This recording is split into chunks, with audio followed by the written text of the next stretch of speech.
The following is a presentation of the Belly Up Sports Media Network.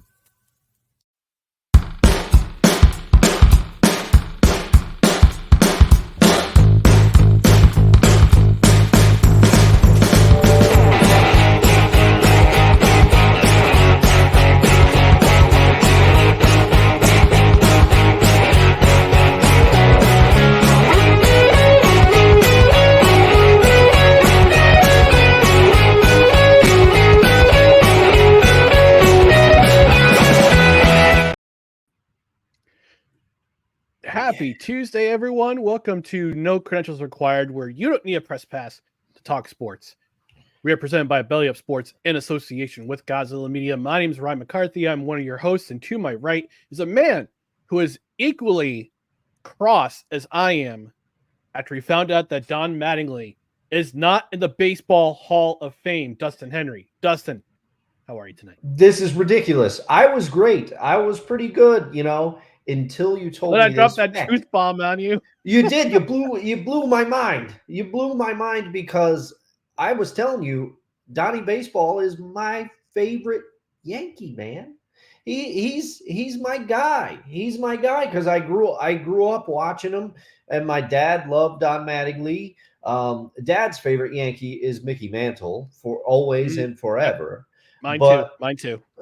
Well, they have good taste, I'd say, both of them. But Donnie Baseball was my guy. Mattingly was the one that we were all rooting for when the Yankees went to that series against the Mariners in '95. Everybody was trying to get a championship for Donnie because he had toiled on these horrible teams while hitting the cover off the ball. And I submit that had he not had the injuries that he had hampered his career, he would have been even better. But we can always pontificate. But we need to talk to the baseball writers. Maybe we can get the cred heads on this. Maybe they can start a campaign, or we can say hashtag get Don Mattingly to the Hall of Fame. Mattingly to the Hall of Fame. I don't know. We got to come up with a catchy name. Yeah, well, unfortunately, his eligibility, the stupid eligibility rules with the Baseball Hall of Fame with the baseball writers. All right, I'm going to put it out there. Rob Manfred, praise the Lord, he'll no longer be the commissioner of Major League Baseball in 2029. Yeah. But here I am. I'm going to put it out there to the YouTube verse, to the podcast verse. I'm putting it out there. Put me in as commissioner of baseball, and I will make sure that these dumb, stupid Baseball Writers Association rules and with the eligibility for the Hall of Fame get changed, because there are several players from our generation who deserve to be in that Hall of Fame. Don Mattingly is one of them.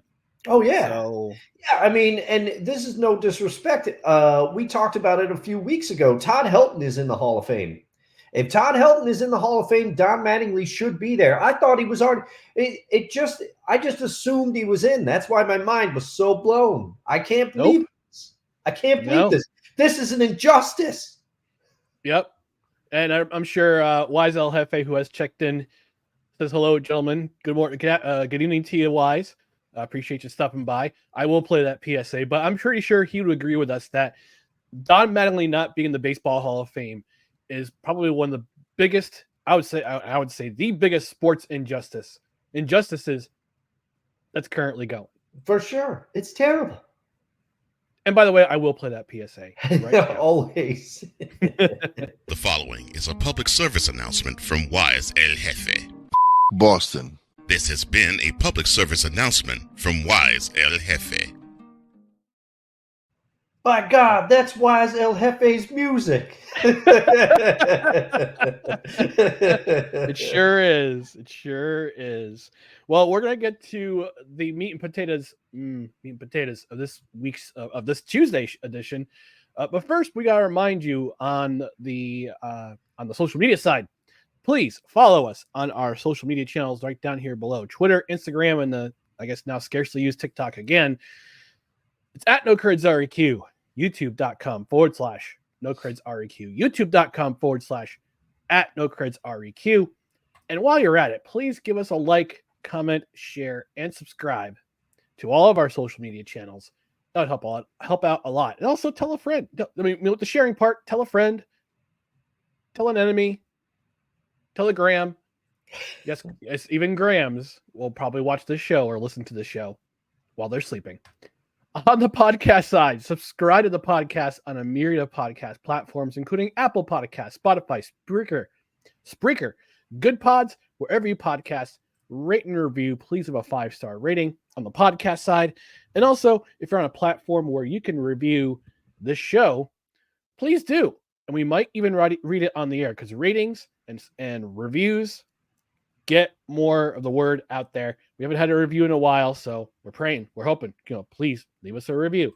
And because we are a live show on Tuesdays at 8 p.m. and some Saturdays, the football season's over, the Saturday brunch edition will be sporadically here and there, maybe twice a month. But because it's a live show on those days, we want to hear from you. We want your comments. And I know, Dustin, it's always soothes my beastly soul when I play that magical sound.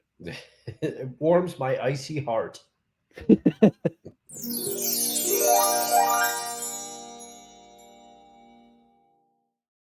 Yeah, so please engage with the show. We got plenty of comments in the comments section. Wise is one of them, but we also got some ladies in the chat, so it'd be awesome. It's awesome that they're here. But Let's begin, Dustin, with All-Star games.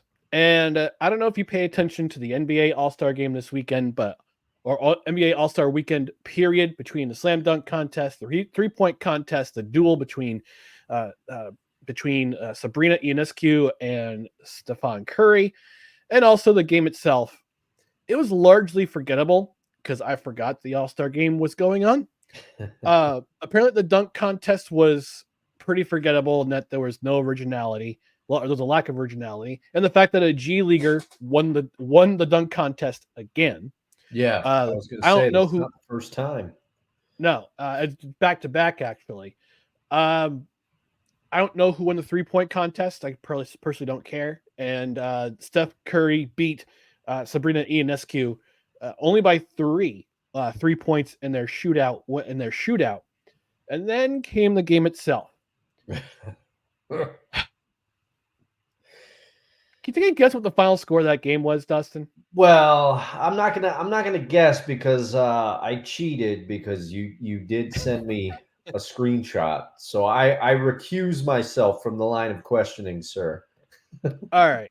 So let's put it this way. So I put it on my personal Twitter. On my personal Twitter, I said, and I quote for myself. Let me bring up the tweet real quick. And what I said on Sunday night was, I don't follow the NBA as much as I used to, but I still pay a little attention to the NBA All-Star game. And I had this observation. If one of these teams scores 200 points tonight, I will not be shocked. At halftime, and this is the first act of this play. All right, this is only the first act. Yeah. Second act, I did a quote tweet of that first tweet with the caption, "Whoa, we're halfway there."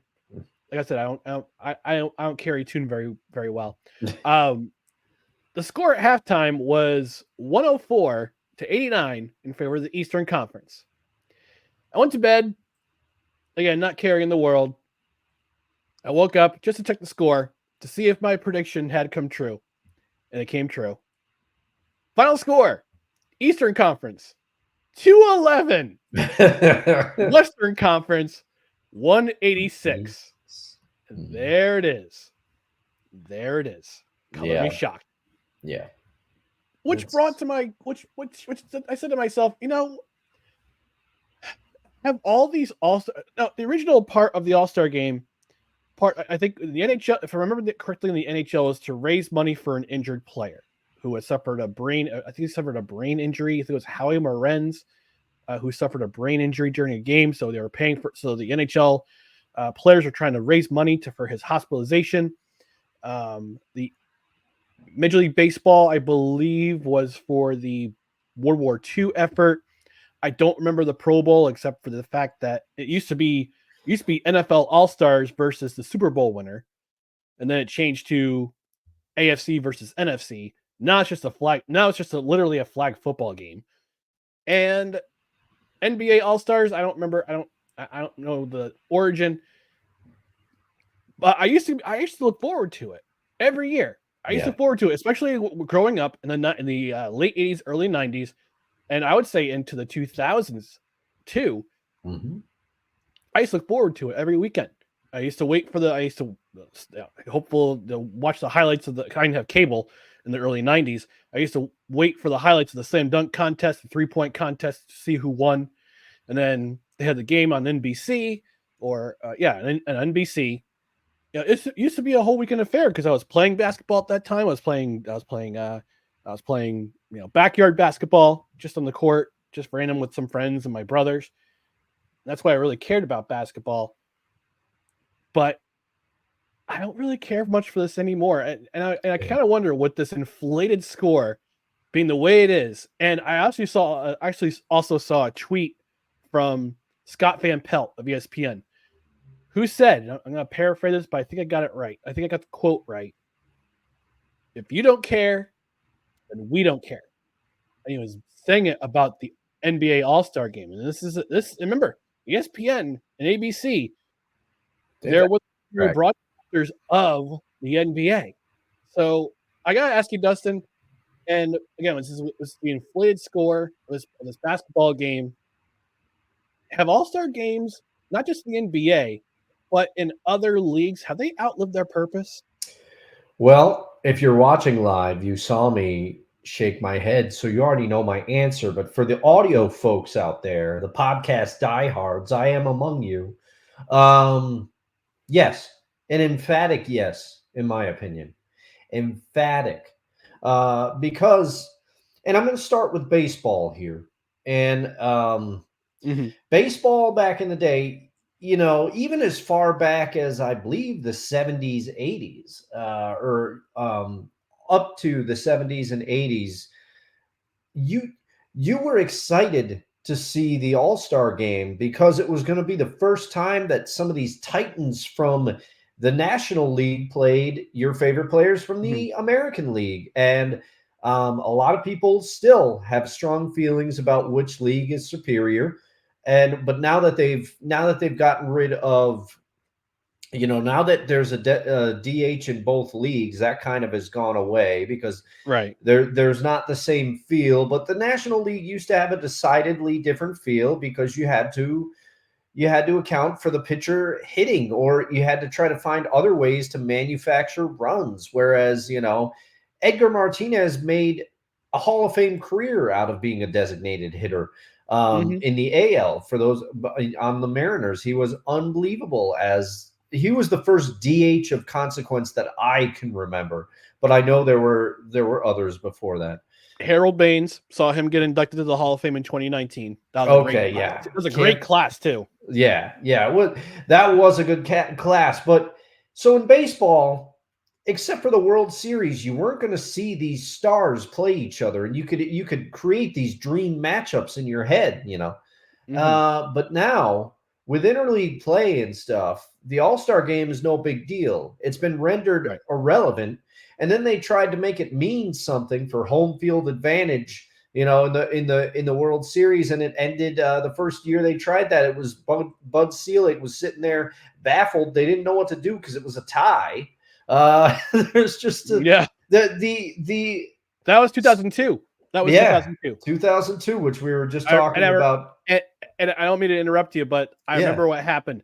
The catch, Torrey Hunter went over the wall to steal a home run that was actually going to be the go ahead run for the National League that Barry Bonds hit. And I remember Barry Bonds rounding first, and that was the third out of the inning. Yeah. And then Torrey Hunter's coming in, and you see Barry Bonds pick up Torrey Hunter, like jokingly carry him around, like, "What are you doing, man?" Yeah.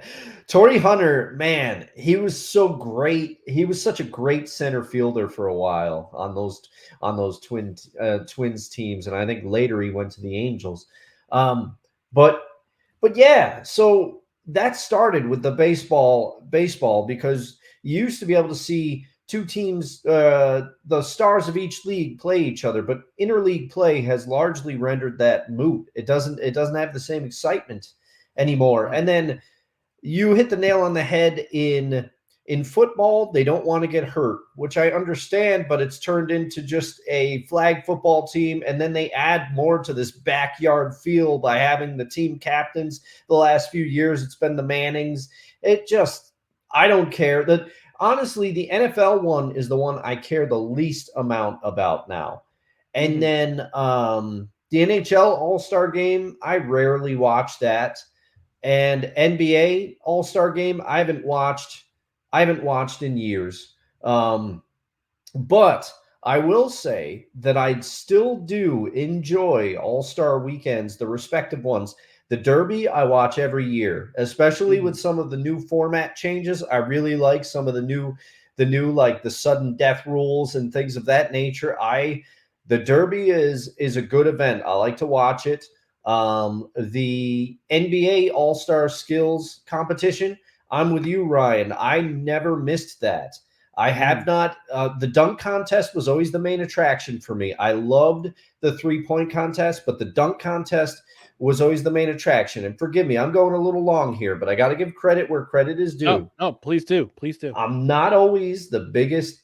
I have a lot of complicated feelings about one Stephen A. Smith, but he had an interesting point that I saw on ESPN on his show.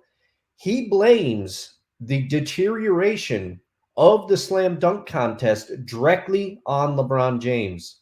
He correlates it exactly to LeBron James because, and he was going back. He was going back through the years. Spud Webb used to be in the dunk contest. Jordan did it, I believe, 3 times. Even back, early 2000s, late 90s, Vince Carter, when he was doing acrobatic stuff. Oh my gosh, Vince Carter was unbelievable. The dunk contest, there were those years where I think Tracy McGrady was in there. There were some people that were some high flyers, and they were known for it, and they were stars for their respective teams. And everybody kept saying, LeBron, do it. Like, we want to see you do it, because say what you want about LeBron James. Like I said, a lot of people have a lot of opinions, and that's their right. But the man can dunk. He can do a lot of things. It would have been amazing to see LeBron in his prime do the dunk contest. But when he bowed out and said, I'm not going to do it, a lot of other stars started to follow suit. And they're saying, I'm not going to do it either. Why should I put myself at risk if nobody else is going to be there? So, and this is no disrespect to some of the players that have won before, but they're not, even I can remember years ago, Blake Griffin, he came in before injuries got him, and he jumped over a car and stuff. People were doing things. That was that was.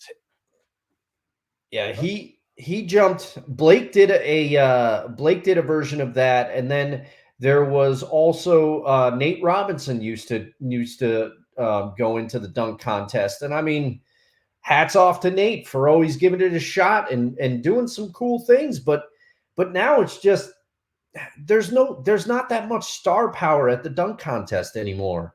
No. And I think years ago, Zach LaVine did a cool dunk where he blew out a lit cupcake on the rim. I can't remember, but I don't watch the dunk contest anymore. And that used to be like one of my favorite events. Now, the 3-point contest, I think, has gone up in importance because some stars still do show up for that one. That's the one where you might see some people.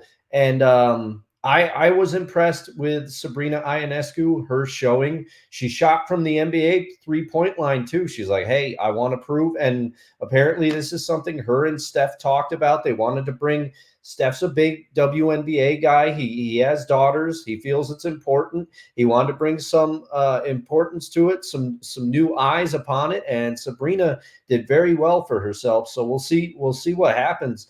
And then let's see, which one did I not go over already? We did NBA, we did NFL, and we did. I think you went through them all. Yeah, I think I hit them all, because then the NHL skills competition, I would still watch that too. I like to watch the hardest slap shot. I like to watch some of the skating of the obstacle course. But if I miss it, I'm not going to lose sleep over it. The Derby is the one that I most reliably will watch. But the games, to me, irrelevant, largely irrelevant. Mm-hmm. Yeah, I mean, I would say the one thing that keeps the interest in the Major League All-Star game, Major League Baseball All-Star game, is the home run derby, because it leads up to the All-Star game itself. Yeah. I would like to see the All-Star game start earlier in the night. I would like to see it start in prime time, because prime time actually starts at 7 p.m., not 8 p.m. So I would like to see it start at 7 p.m. because, I mean, yeah, it's the summer. It's considered the summer classic. It's the summer classic. It's all this romanticism with baseball. We had the home run derby, and I love the way, I love the fact that people were tuned into the home run derby, and then Major League Baseball changed the format, because it used to be you get a certain amount of outs, and then you get 10 outs, and winner moves on to the next round. Now you get a certain time limit, and if you hit a home run, I think if you hit consecutive home runs, or if you hit a home run within, I think, the last 30 seconds, you get an additional 10 seconds or 5 seconds added on. Yeah. So that makes it more entertaining. Now, there is a thing where they would say, I think when Aaron Judge won it in 2017, 2018, like he gassed himself out and he was doing so great, and then all of a sudden after the All-Star game he is not the effective hitter as he was, but that's why he's not in the All-Star game anymore. but I think I think the format to keep people interested in the home run derby, that works, because it's always interested me. Home run derby has always interested me. NHL, they changed things around with the skills competition, but the one thing that they've dared to do that other leagues haven't, but it's worked, is they changed the format to, it's not East Conference versus West Conference anymore, because the game got long, there was too many goals, and they tried the whole captain versus captain thing, where they select players and they draft players, and they did that for an entire team. But then they switched over to 2 mini games and 1 game to decide the winner of the All-Star game. They started that a couple years ago with the divisions. So you had the Central, the Metro, the Atlantic, the Central, and the Pacific. So you had All-Star teams, you had teams representing their division rather than their conference. And that seemed to work. And it was 3-on-3. I think it was 3 periods of 5 or 5 to 10 minutes each. And the winner advances, and the winning team splits. Literally, they split a pot of $1 million. So everyone on the winning team gets a share of $1 million. I think the players, I think the coaches get their share, or is it just I'm not sure if it's just the players, but they get their share of $1 million. So that at least there's an incentive to win the game. Basketball, NBA has not. When the Pro Bowl's useless now with the flag football thing. Yeah. And they had the fun skills competition. One thing I would like to see them bring back, I would love to see them bring back. I don't know if you remember this, Dustin. Maybe you weren't into football back then, but they had the quarterbacks challenge. Oh yeah, I love the quarterbacks challenge. The quarterbacks challenge was so awesome. I want them to bring that back, because they had it always came down to 2 quarterbacks every year when I was growing up. It usually came down to John Elway and Dan Marino. Those are the those are the guys who were the last quarterbacks surviving. I would love to see them bring back the quarterback competition. Right now they have the goofy games with the tug of war and the bench press and the dodgeball. And it's just like, all right, Quinn Williams, great, you went to the Pro Bowl, but what's your purpose of being there? Oh, you're gonna play dodgeball. Yeah.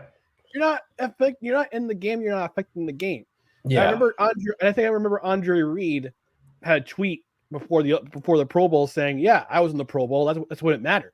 That's when pride mattered for your conference. You were representing your conference. You were selected to go to Hawaii. Yeah, it was great to have a free trip to Hawaii every year, but it was also a great thing because you were representing your conference. You were playing with the guys who were the best in your conference, and you were playing against the guys who were the best in their conference, and you won. And you had some pride in that. You had some pride. Now it's just Manning versus Eli versus Peyton, because we gotta give him something to do because we signed him to contracts. So we need to entertain the crowd, and it's like it doesn't matter anymore. Yeah. And the NBA has lost the plot. NBA hasn't changed their format since basically the 1980s when they started the 3-point contest, when they started the dunk contest. And yeah, there've been some really entertaining games over the years. The one All-Star game I remember is 1988. Because I remember watching my first dunk contest. That's when Jordan took off from the free throw line. Yeah. And won that with a 50.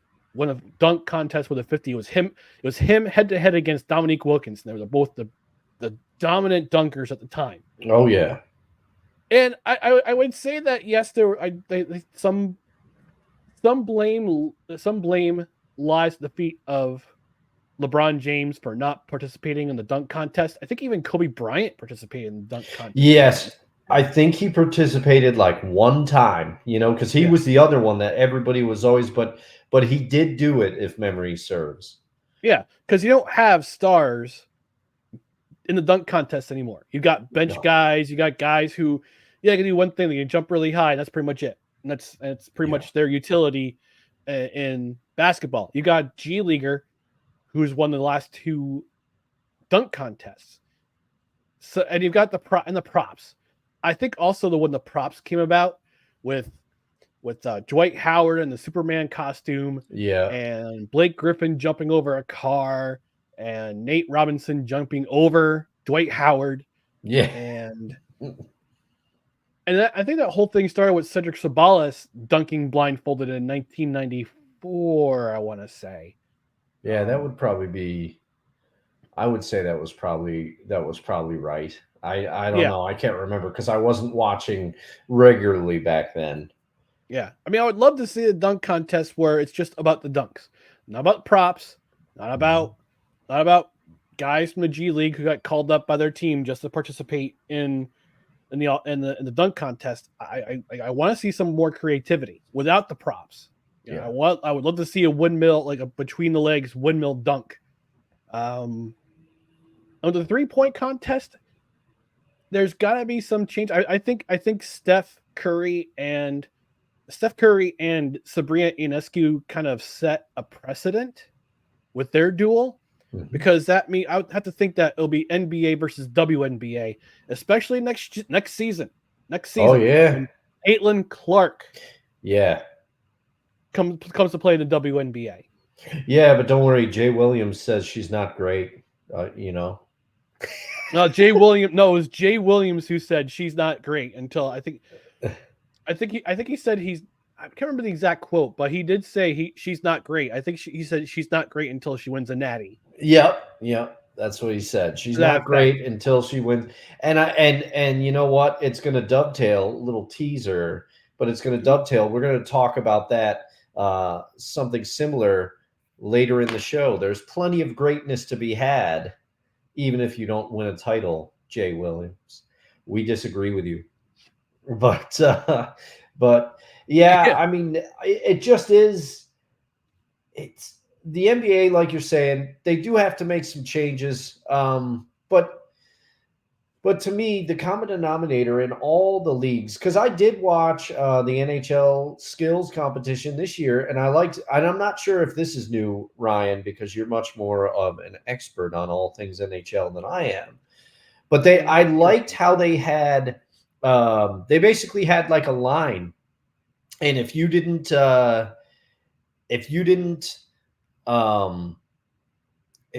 make the cut, so to speak, you got dropped. You got dropped from the running. They had, and whoever won the skills competition, it was based on a point system. And Mr. Connor McDavid, he won it. He won it again. One of the announcers made the joke. He's like, people have taken to calling this the McDavid Invitational, but I don't think that's true. But all the different events, I liked the idea of the cutoff line, and I'm not sure how new that is because I don't remember that. Yeah, instead of individual competitions like the breakaway challenge, the accuracy part, the accuracy shot accuracy, the hardest slap shot, all that stuff is now a singular effort rather than also some of the stick handling competition and fastest skater. That's all one person. That's all like single elimination. It's a single elimination, but a points elimination and like every player participates. It's not just a handful, one player, a couple players from one team doing like 3 against 3 on fastest skater or stick handling. It's just one. It's just okay. We got 8 players, and we're gonna have 8 players do these particular contests, this particular battery of contest of skills competitions, and through a certain round, we're gonna eliminate players, and whoever wins, and actually whoever won, and Connor McDavid did it again this year. Whoever wins, you get a cool $1 million for yourself. Straight up mill. Straight up hot $1 million. So yeah, I mean, I think the NBA should learn from this and reformat to give some incentive. I mean, do something like the NHL does. Like have a 3-on-3 tournament between the divisions and winner take all, and whoever wins it gets to split $1 million amongst themselves. The NBA's got to make it interesting. This format is no change to the format in almost 40 years. It's getting stale, and now you've got an overinflated score, over 200 points for the first time ever in a regulation game in the All-Star game. I mean, something's got to give because you got to make the players. You got to give the players some incentive to play.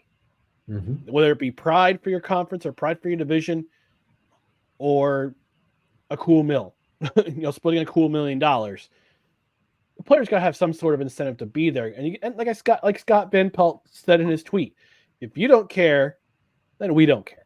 Yeah. All right. So before we take our first only commercial break, we're going to take a trip to the comments section. Sapna checking in. Sports ball. Jersey G checking in. Let's go.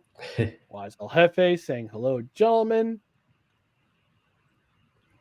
Sapna asks how Jersey G's going. Jersey G says it's going. Had to learn some sports ball stuff. And actually, Sapna has a great question. When will you guys have sports ball for dummies? It will help people like me. That's a great question.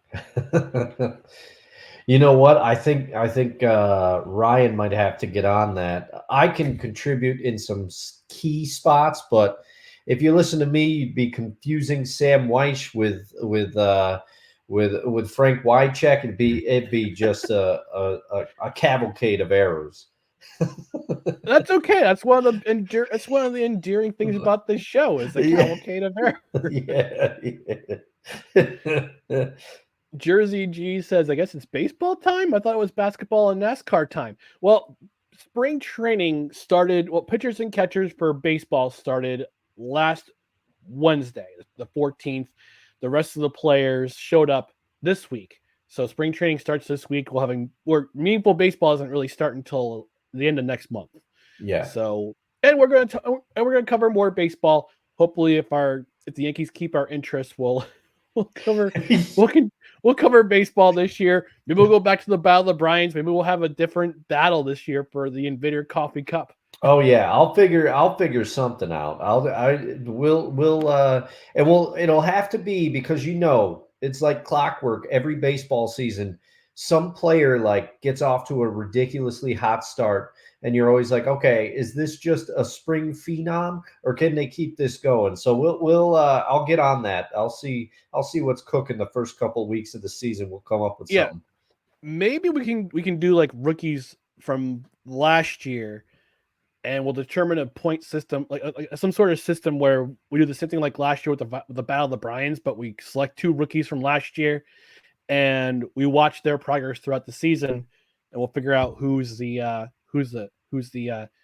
Triple Crown champion of the battle of those guys. Yeah, do something like that. All right, yeah, that could work. All right. Jersey G says, like the show. Yes, absolutely. And Satna says, I never knew there was a Hall of Fame for sports ball. You learn something new every day. We're here to help. Yes, we're here to help. We're here to help, Sapna. A Pizzle 90 says McCoffee. What's up there, A Pizzle? Jersey G says hands up, being a lady mentioned here. Woot. Satna says, I know Quidditch. It's a type of sports ball. You need to get the golden snitch. It's worth 150 points. Oh man, I gotta educate myself on some Quidditch here. Yeah, me too. Me too. Wonka the Sane checking in. Jersey G, yeah, let's go Eminem's car. And March Madness basketball incoming. We'll suffer stickball stats until then. Yeah, I mean, I'm tempted to do a bracket, but I was texting a group of friends yesterday. We talked about the NBA All-Star game, how ridiculously stupid it is, and how we really none of us really pay attention to basketball anymore. Yeah. And I was mentioning that I kind of loosely pay attention to the March Madness, but then some like 8 seed or 9 seed always has this miracle run and it F's up my bracket. Looking at you, Florida Atlantic from last season. They ruined my my Final Four pick of San Diego State. That was one of my Final Four picks from last year.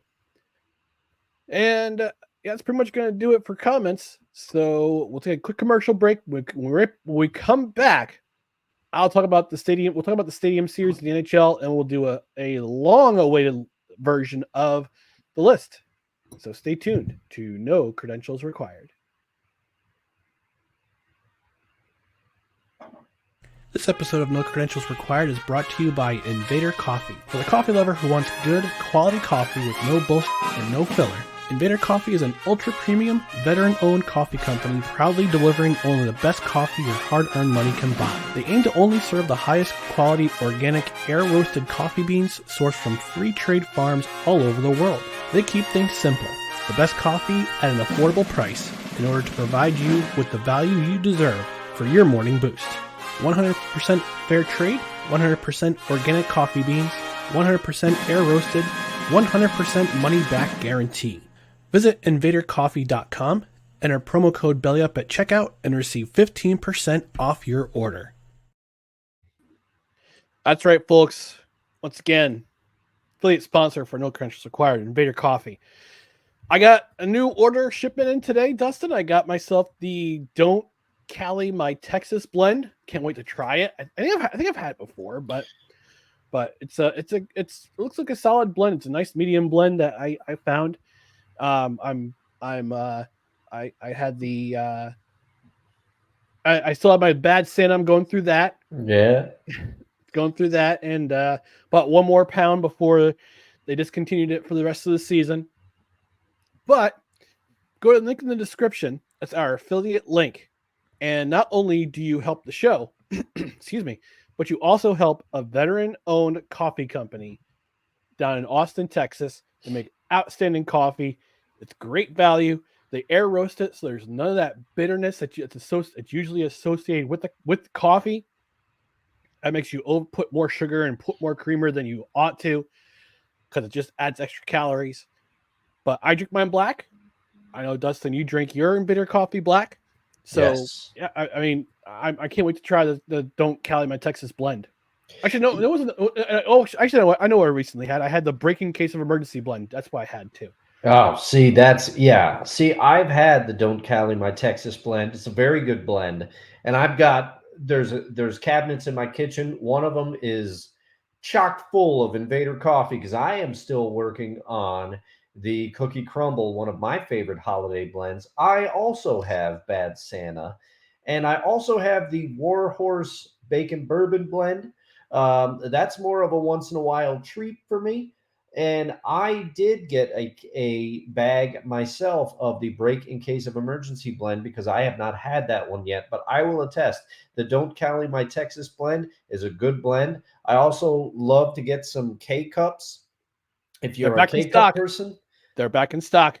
Yep, back in stock. I believe you can get the Mexican chocolate along with the Invader blend, just the original blend. I like to pick up the Invader blend for myself sometimes at the office because, in my opinion, it is very much superior to the brand of coffee that we have at the office. I will keep them nameless, but they can't compete with Invader.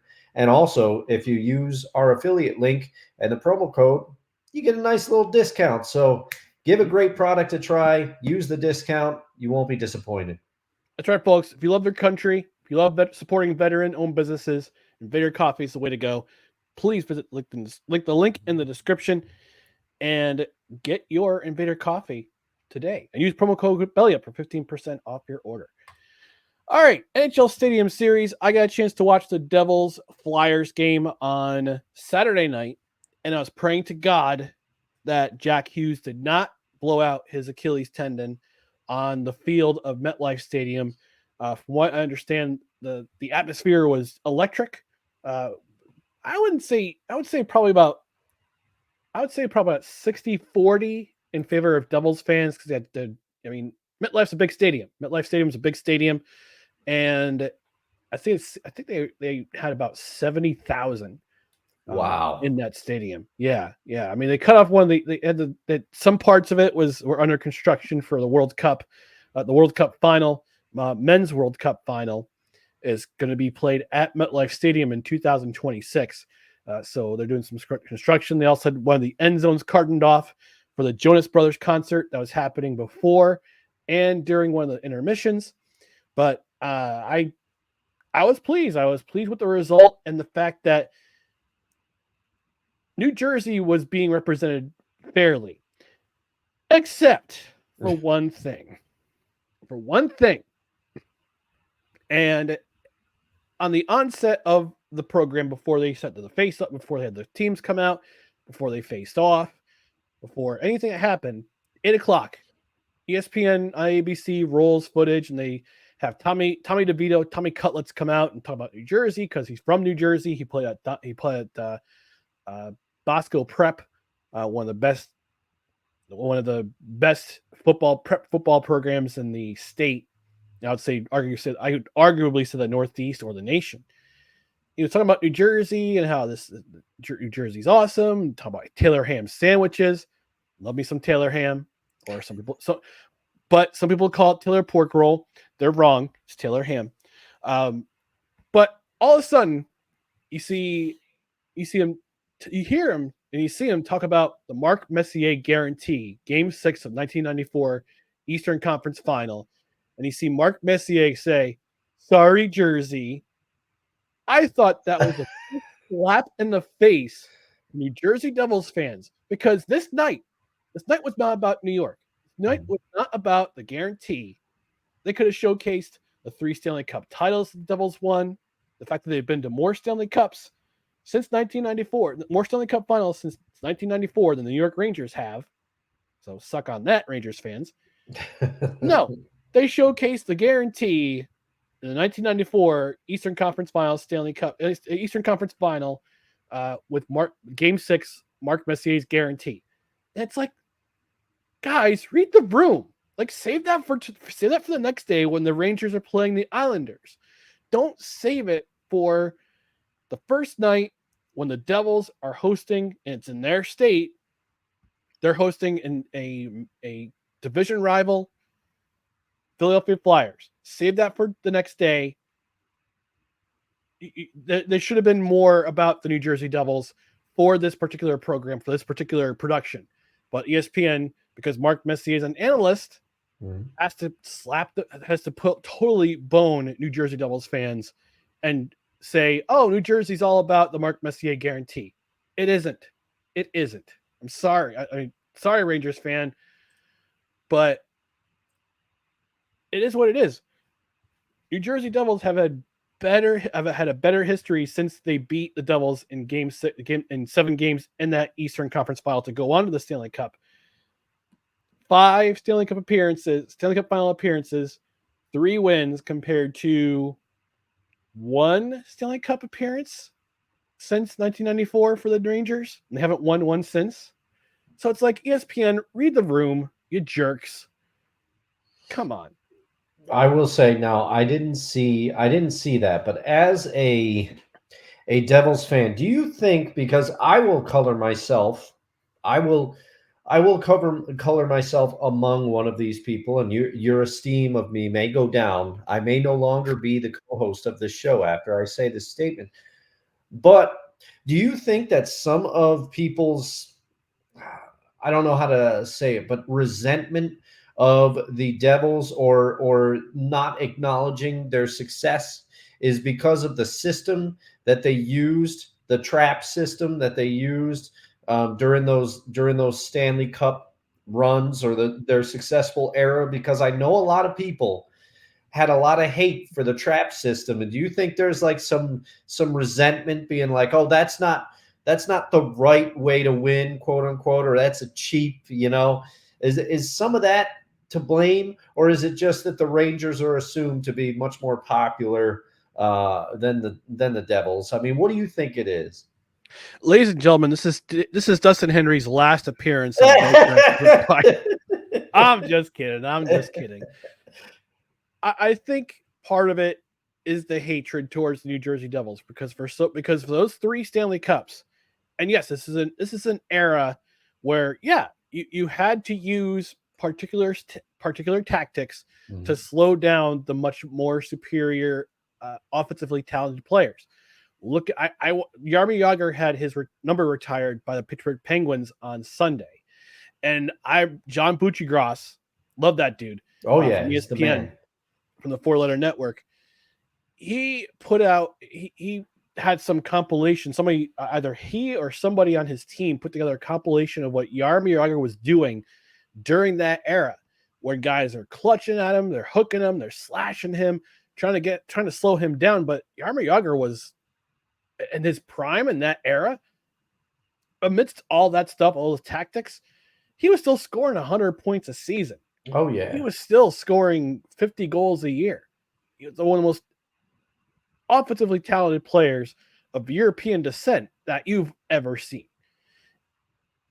And for that era, yes, absolutely, the Devils were hated because you would just hear people say, "Oh, they're a system team. They rely on their defense too much. They rely on their goaltending too much." Yeah, because those are the days you had to do that kind of thing in order to win. And by the way, those 3 Stanley Cups were with 3 different coaches with three totally different styles of coaching. Jacques Lemaire, yes, he employed the neutral zone trap. But guess who else did? The Florida Panthers. In a sense, the Detroit Red Wings had their system with the torpedo system, where they had the 5 Russians on the 5 Russian teammates on the ice at the same time. Between Fedorov, Ozolinsh, Kozlov, Konstantinov, and Fetisov, who should have won a Stanley Cup in '95 with the Devils. Unfortunately, Lou Lamoriello shipped him off to Detroit, the trade deadline for Sean Chambers. But Larry Robinson, they had the A line with Sikora, Eliash, and Jason Arnott, and they were one of the highest scoring lines in hockey at that time. And yes, they had a great back line with Ken Danico, Scott Stevens, Colin White, Bruce Driver, like all those guys in the back line. Yeah, and they helped out their goalie, Martin Brodeur, who went up with the most wins in NHL history. 2003, Pat Burns employed, yes, a very disciplined type system, but they would score. I mean, game 1 of the Stanley Cup final in 2003. No, that was 2000. Sorry, that was 2000. That was 2000. They scored 7 goals in the first game of the Stanley Cup final. But 2003, there were times when you'd see the Devils score 3-4 goals in a game, or if they go up 2-0, they just clamp it down and Martin Brodeur would make the saves if he needed to. So yeah, I mean, haters gotta hate, but you can't argue the success that the Devils had way back in the day. And people still associate Devils with boring hockey. You don't have to do that anymore. Look at the team they have right now. They have Jack Hughes as a perennial all-star, who I'm hoping, well, I don't think he'll reach 100 points this season. He's got catching up to do because he was just injured. Jesper Bratt, a former 6th-round pick who is one of the leading scorers of the team and was an all-star this year for the first time. Timo Meier, who they picked up at the trade deadline. Nico Hischier, a perennial Selke Trophy candidate who's not only good defensively, but if you watch the game on Saturday, he scored 32 seconds into the game. Went up with 3 points, was the first star of the game.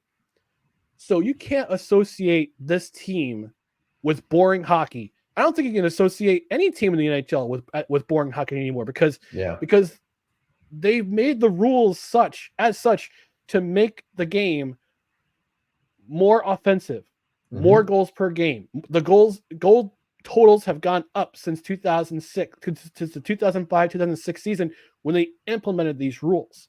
So, yes, back then you could say the Devils were boring. Not now. And I guess I said you can't associate boring hockey with the Devils anymore because you can't associate boring hockey with any team whatsoever. And going back to your point about the Rangers' popularity, yes, the Rangers have been in that area longer.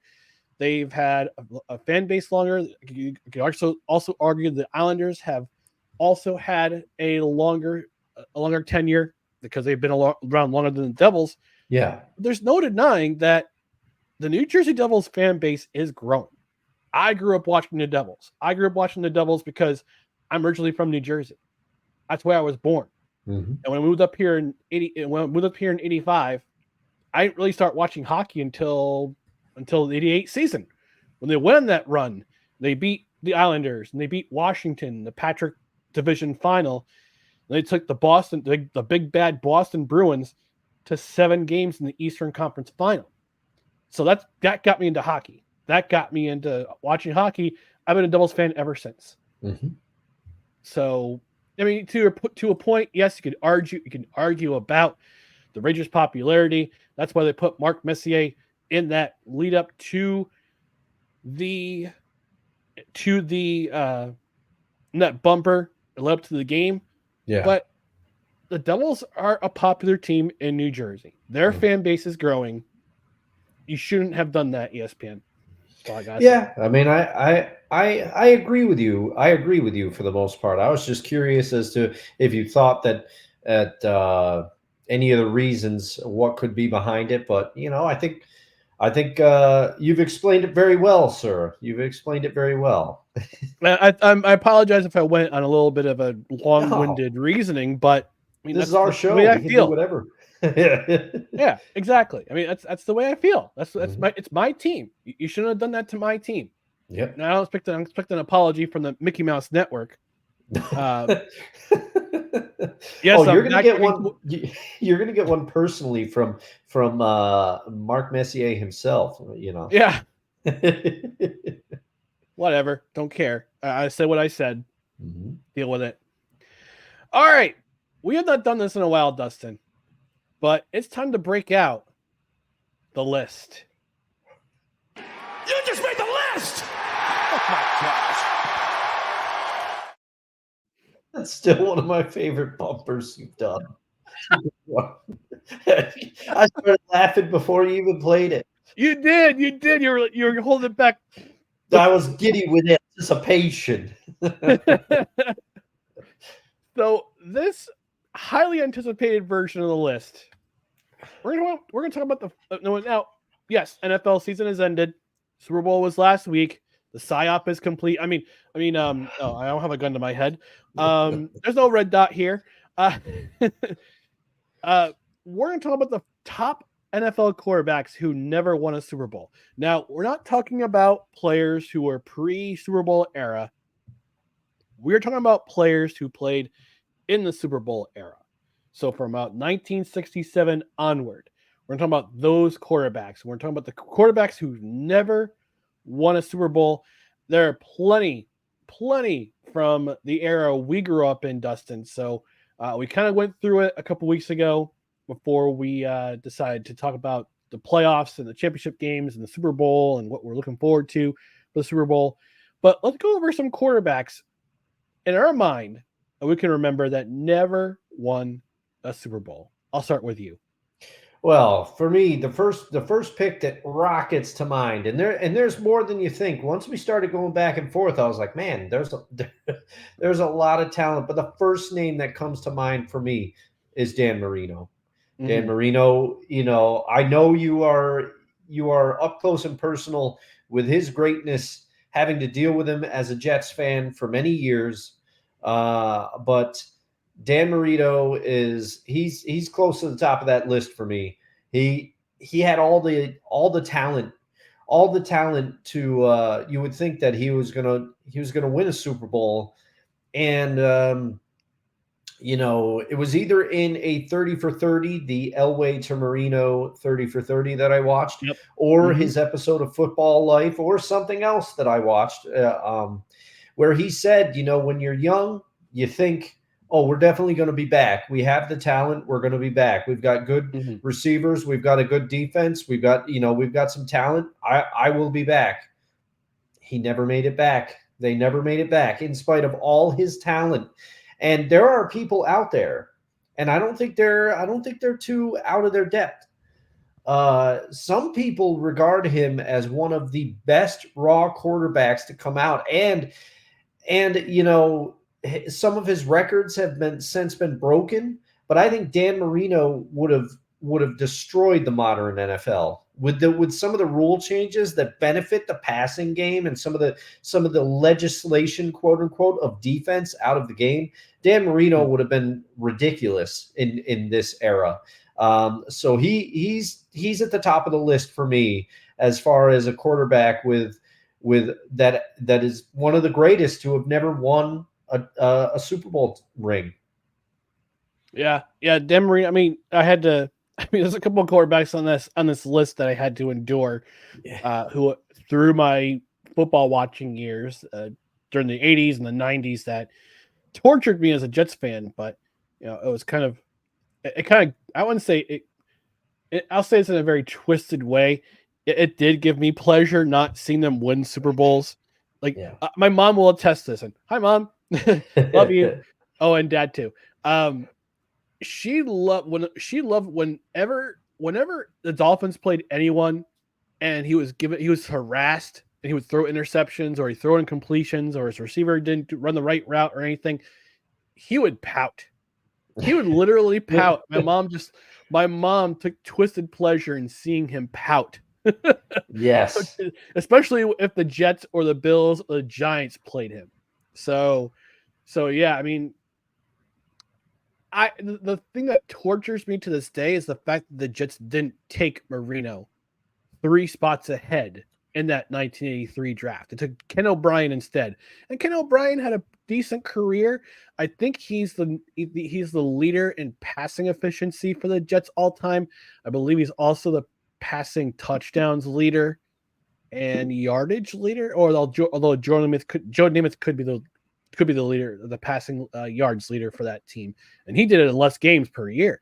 But the fact the Jets were not inclined to take Dan Marino because of the rumors that he was a coke addict or he took steroids or all those unfounded drug rumors, and he talked about it in that document, in that ESPN 30 for 30. Yeah. I think Jim Covert, who was his offensive lineman in college, said, "Yeah, he never did that." Yeah, he's like, I was his roommate. Dan didn't do anything, No, Dan's thing was football and classes. That was it. Yeah. During that time. Maybe a lady or two in the dorm room too, but it's just college. But no, there's something about that 83 that 83 draft, because your Jets, they did not take Marino. Well, my Seattle Seahawks did not take John Elway, and supposedly, if in that 30 for 30, his agent says there was real interest. John Elway, he famously did not want to go to Baltimore, and he caused caused all the stir. But he says right in that documentary, he said, I would have loved to gone to Seattle. He's like, I was interested in going to the Seahawks. And no disrespect to Kurt Warner, because I believe that's who they took with the pick there. From Penn State. But man, we could have had John Elway. Well, if you remember that documentary, George Steinbrenner had John Elway lined up for the 1985 New York Yankees roster. He was going to play, I think, second base or right field. I can't remember. Yeah, I can't either. I can't remember the name, but he said Don Mattingly was in that lineup too. Don Mattingly was in that lineup, and at the time, I think during the summer, he was playing Double-A ball with the Oneonta Yankees. John Elway did, so that you could do that back. I guess you could do that back then, or he was getting ready to play with them. And in that season. But yeah, he's like, I'm not playing Baltimore. I'm going to play baseball with the Yankees. And I had a former coworker at another job. Now he hated John Elway, not because he was a Raiders fan per se, but for the fact that John Elway would have been a New York Yankee if he didn't play for the Baltimore Colts. Then he got traded, and he's like, I hate John Elway. Now, there's also one of my friends who was at the Super Bowl party. He dislikes John Elway with quite a passion, and I've never really understood why, because he's a Dolphins fan. I don't know why he hates John Elway, but he does. Yeah, I don't know why either. You ask him about it. John Elway, not so, and John Fox. He didn't like John Fox either. Despises both of them. I don't know why. I don't know why. Your friend's a rational hatred person. Confusing. So, sticking with the 83 draft, another top NFL quarterback who never won a Super Bowl, went to 4 consecutive Super Bowls, yes. Jim Kelly. And in that documentary, remember that we're going back, we're doing recall to that documentary, that 30 for 30. Yeah. I remember him saying in that interview, he said, you know, the one thing I avoided that TV. I avoided that TV throughout the day because I didn't want to get that phone call. I didn't want to get that phone call saying that I wanted to go to the Buffalo Bills. I didn't want to go to the Buffalo Bills. They had a pick earlier. They took someone else. And he was like, oh, thank God I did not go into Buffalo. Yeah. I think it's the phone call from the Buffalo Bills saying, yeah, we selected you.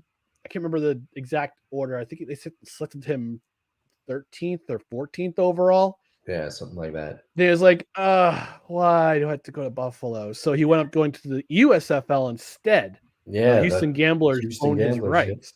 Yeah. Mm-hmm. And he played there for 83. Was it 84 and 85 he played for them. Yeah, I was going to say, I think he played for a couple of years there. Yeah. And he was supposed to be a New Jersey General. They were going to, the Gamblers and the Generals, fun fact here, going full nerd on you. But the Houston Gamblers and the New Jersey Generals, Donald Trump, who was the owner of the Generals, was going to, I guess they were going to do a dispersal draft, and he was going to take Jim Kelly, and he's going to play for the New Jersey Generals. But then that whole lawsuit came about with the antitrust lawsuit, the NFL came about, and they only got $3.76 out of that lawsuit because of all the law fees, because of all the fees they had to pay, and because half the league was, actually, I don't say half the league, 95% of the league was broke, except for him and another owner, and they dissolved. And Jim Kelly went to the Bills anyway. Played for them started playing for them in 85 up until I think. Was it 1999? Was his last season? I want to say, or 1998. Yeah, so he had a good career. Mm-hmm. Yeah, because who took over for him? Ironically enough, who took over for him in Buffalo? It was Doug Flutie. Oh yeah, that's right. Who started his professional career with the New Jersey Generals? Yeah, and remember that controversy? It was are they going to go with Rob Johnson or Doug Flutie? Should have went with Flutie. That's Wade Phillips as a head coach. Wade Phillips sucks as a head coach. Yeah. See, there's a reason why we talk about this program, how certain head coaches usually just stayed coordinators, and Wade Phillips is one of those guys. Yeah. Great coordinator, terrible head coach. So, continuing on the list of names, Doug Flutie is certainly another quarterback, NFL quarterback. He's certainly on that list for a guy who's never won a Super Bowl. Another guy on that list, Warren Moon. Although both those quarterbacks won Grey Cups with the CFL. That's what I was going to say. That's why a lot of people tend to discount Warren Moon's greatness and Doug Flutie's. I mean, Doug Flutie used the CFL to get back to the NFL, because the CFL, and he was very frank about it. He said that the CFL fit his play style better. He said there were some rule differences in the CFL that felt like they suited his game better. And he said, I loved playing in the CFL. he was very complimentary about his time there. He said, "I love playing for the league, and they had great fans and everything." But he said, ultimately, the goal, I knew if an NFL team called, I wanted to get back there. And the same thing with Warren Moon. Warren Moon, people discount him all the time. He was phenomenal in the CFL. He was absolutely great. And, I remember Warren Moon when he came back to the NFL. I think he played for the Seahawks, the Vikings. I'm trying to think of some of the other teams. The Oilers. Oh yeah, the Oilers. The Oilers. That's where we know most of his NFL time from. At least that's what I mostly remember. But I remember thinking that Warren Moon, even at his advanced age at the time, the Seahawks are trying to start John Kitna, and I'm like, no, put Warren Moon in there. Get Warren Moon going. Warren Moon's the man. I love Warren Moon. Yeah, and well, there's another reason why Warren Moon started his career in these CFLs, because back then, black quarterbacks were not considered to be smart. And this is the stories have been told to me. I'm not saying this to be inflammatory or racist, but NFL owners and GMs didn't consider black quarterbacks to be smart enough for the position. Yeah. Which is a horrible thing to say. Yeah. And that's why a lot of black quarterbacks went to the CFL and had so much success. Warren Moon being one of those guys. He won, I think it was either 4 or 5 consecutive Grey Cups with the then Edmonton Eskimos. They're now known as the Edmonton Elks. That's another story. That's another podcast for another day. But he had so much success. He split time with I can't remember the quarterback. Tom Wilkinson, who was another Edmonton Eskimos quarterback who had a lot of success in there. But Warren Moon was considered his heir apparent and led them to 4 consecutive Grey Cups. Then he signed with Houston, and his NFL career took off. And with Doug Flutie, he won a pair of Grey Cups. He won a couple of Grey Cups. He didn't win one in BC, but he won one in Calgary, and I think he won 2 consecutive Grey Cups with the Toronto Argonauts. And fun fact, Doug Flutie, he was the losing quarterback on the 1995 Grey Cup team, which was the only Grey Cup won by a team based in the United States of America. I don't know if you've ever seen me wore the T-shirt around, Dustin, but I had the Baltimore Stallions 1995 Grey Cup champions T-shirt. Oh man, I haven't seen that one. From Royal Retros. I'll have to wear it sometime. Yeah, but I mean, we'll continue with some of the other quarterbacks. Steve McNair. Oh yeah, went to 1 Super Bowl, never went back. Randall Cunningham never won a Super Bowl. Got to talk about Randall. I mean, and this is the thing, and I hope this common theme. Obviously, Ryan and I are sitting here. We're basically telling you with some of these quarterbacks on this list, that whole school of thought by those owners back at that time, woefully stupid and a dumb thing. Obviously, there are many quarterbacks, many black quarterbacks who can play this game at a high level. And extremely high level, and we've got plenty in the game today, as a matter of fact. Yep. So I'm glad that Warren Moon and other trailblazers like that, Doug Williams, he did win a Super Bowl, so that's why he's not on this list. The first black quarterback to win a Super Bowl.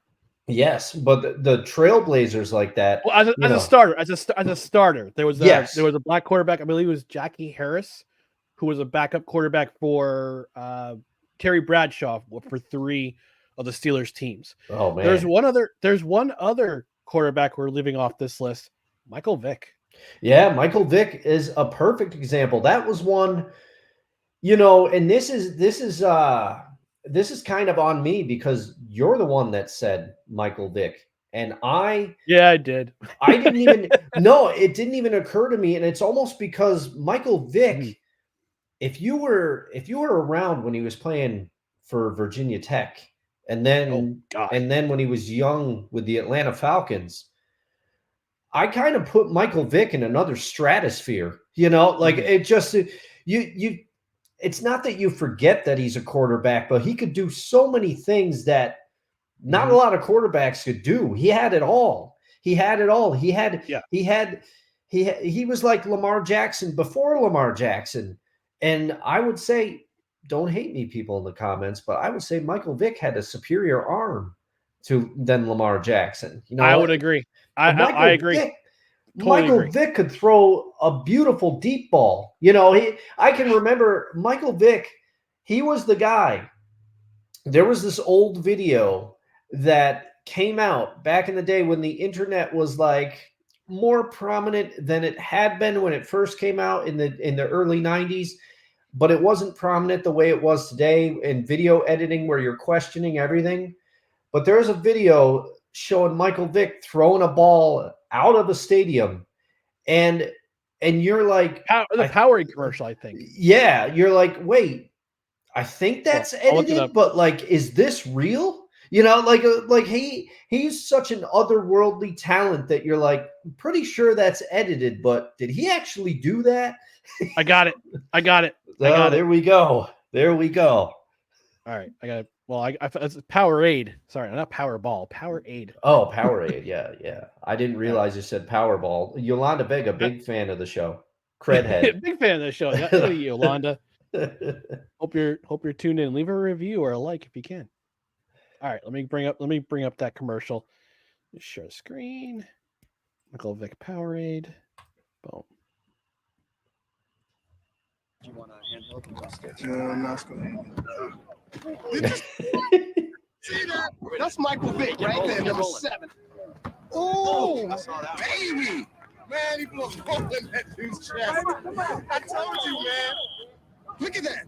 Oh, are you getting this? Oh, no, that's crazy. That is crazy. He didn't do that. I think he did.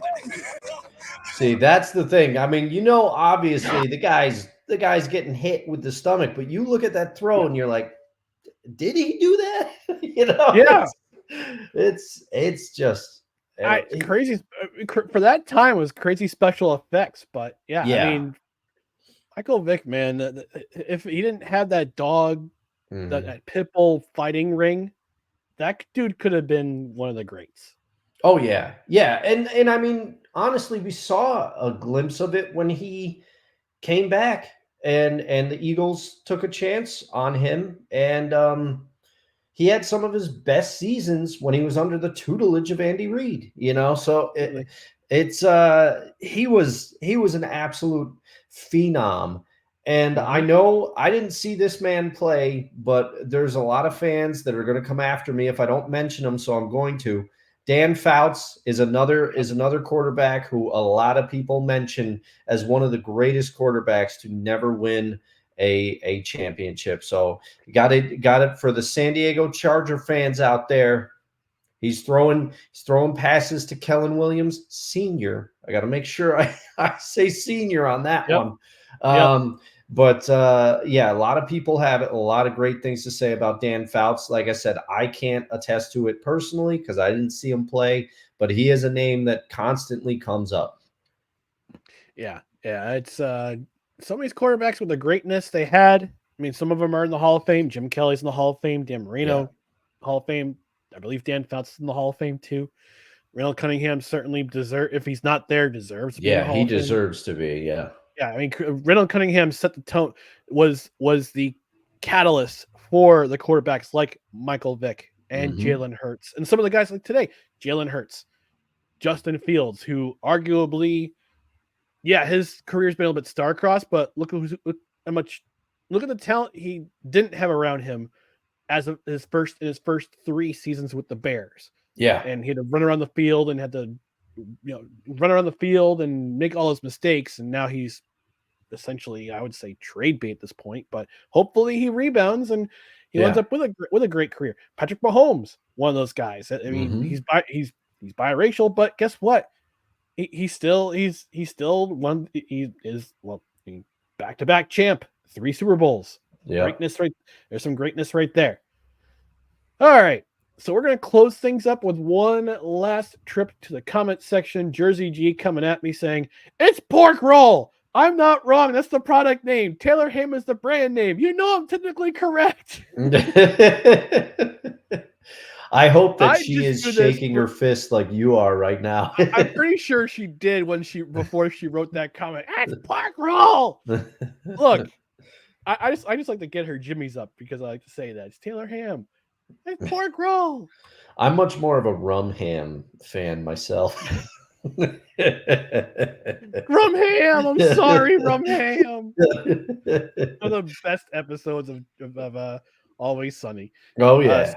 Sapna says I will give more Quidditch game information next time. Yay! Then say how Harry Potter won the first game. LOL.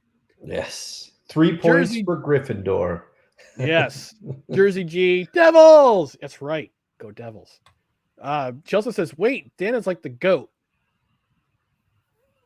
In terms of stats, yeah. I mean, he pretty much set the NFL on fire with all his passing stats before a certain quarterback from the University of Michigan, 6th round pick, former draft pick of the Montreal Expos, came into the league.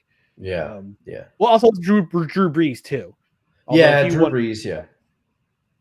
I'm waiting for the first Saints fan to say, "What about Archie Manning? Wasn't he one of the greatest ones to win a Super Bowl?" I somehow doubt that a Saints fan is going to have the accent that you just gave them. I gotta find a mix of like Edith Bunker and Cajun. I don't have one.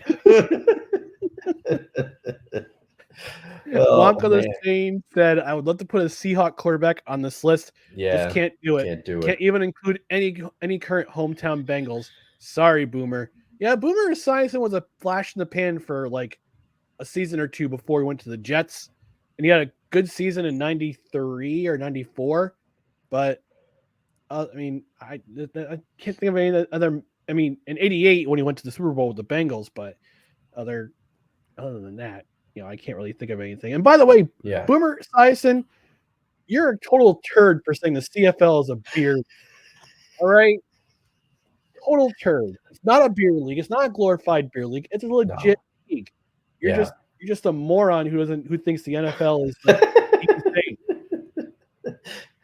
Oh man. I love to hear him say this. I love to sit him in front of a TV and just say, "Watch the CFL with me. It is not a glorified beer league. It is. I have fun watching it. I have fun watching it." Mm-hmm.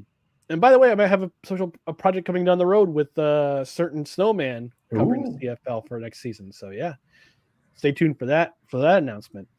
Drew Willingham, D Willie, friend of the show, saying, "What's up, fellas?" He also says about just a certain Dolphins fan.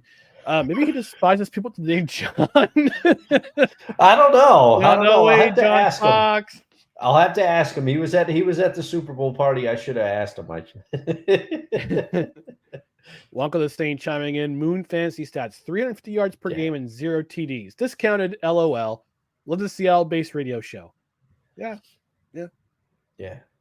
Warren Moon, one of those guys.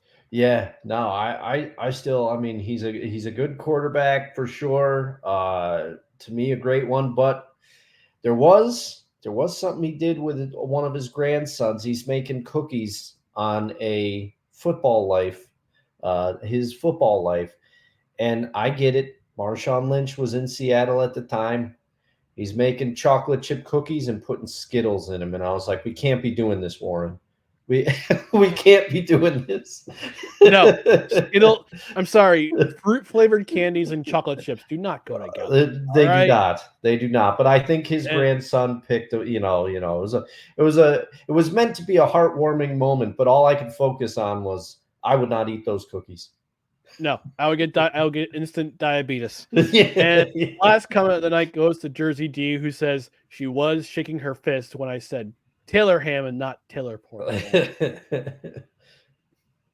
All right, we're going to end things here for this edition of No Credentials Required. Thank you for joining us. Don't forget to go to our social channels down here below. Twitter, Instagram, and the scarcely used TikTok. It's at NoCredsREQ. Facebook.com/NoCredsREQ. YouTube.com/@NoCredsREQ. And as always, please do us a favor and like, comment, share, and subscribe to all of our social media channels. And speaking of subscribe to the podcast wherever you podcast. That includes Apple Podcasts, Spotify, Spreaker, Good Pods, wherever you podcast. Rate and review. 5-star rating would be helpful. A review would be super helpful too, because that means more people will notice this podcast and subscribe, and hopefully listen and subscribe. And whether you're watching live tonight, a Tuesday at approximately 9:24 p.m. Eastern time, or you're watching a replay on the No Credentials Required YouTube channel or Twitter or Facebook, or you're watching tomorrow 8 a.m. Eastern on our Rumble channel or the Belly Up Sports YouTube page, please engage with the show. Leave a comment. We would love to interact with you. And thanks for hanging out with us tonight. And as always, you've been tuned in to No Credentials Required, where you don't need a press pass to talk sports. We are presented by Belly Up Sports in association with Godzilla Media. For Dustin Henry, I'm Ryan McCarthy, and we'll talk to you next time. Good night, everybody. Don Mattingly in the Baseball Hall of Fame. Do it, do it, do it. Need to correct this injustice. Yes, this injustice must be corrected.